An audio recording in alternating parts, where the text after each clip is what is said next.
भिंडा टमाटर 50 रुपए 50 रुपए 50 रुपए भरत टमाटर 50 रुपए। आड़ा देखमा जालो में तो बाहरते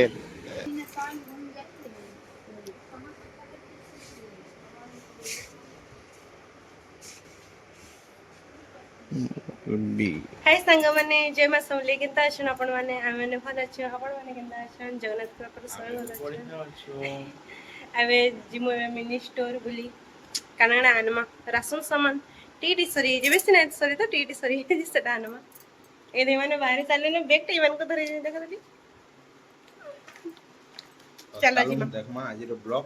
केंते सब्जी मंडी बुलामा कणा आनमा तो जेनता देखि पारदबे आमे सब्जी मंडी को पळे आसलु न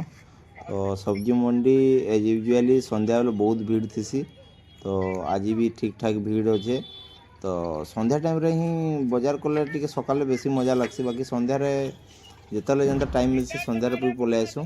तो देखि पारदबे प्याज आउ काकुड़ी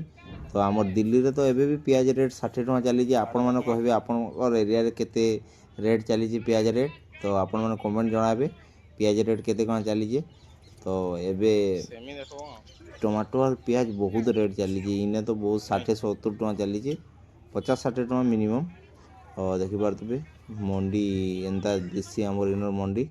तो आगु भी ब्लॉग रे देखैतली तो इनु हमर सोरिषो जीरा हेंदा किछि नबार थिला सामान तो इनु आमे नउदलु तो इने एंती ही बाजार बयसी सब जेनता कि आमर ओडिसा रे सब तले बससन तो आमर इने भी एंता सेम एका बाकी इन ठेला मन को ऊपर बसै दिसन सब्जी मंडी रे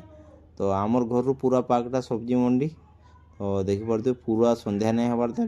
टिके टिके 5 बजे जे तो आमे इनु सब जिनिस धरि कि तापर आमे एछन मिनी स्टोर आडे जिमु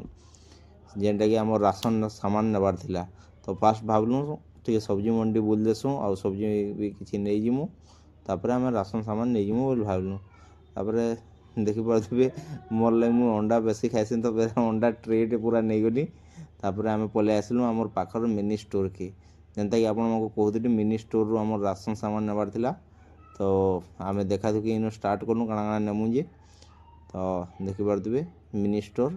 जेनटा कि फ्रेश ओकी बोली गुटे हमर पाखे एका मिनी स्टोर अछि और विशाल के आमे सब बोले जासु जे आमे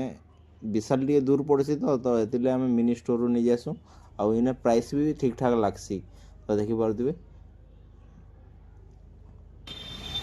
तो देखि पारथबे आमे राशन सामान काना काना आलु देखु राशन सामान उड़द दाल चना दाल बेसन शैम्पू आउ राशि आनलु तो लास्ट रे आमे देखि पारथबे माने आइसक्रीम खाइलु तो आज छोटे ब्लॉग आपन को केनती लागला निहाती जणाबे आज लगे एंती रहू बाय बाय।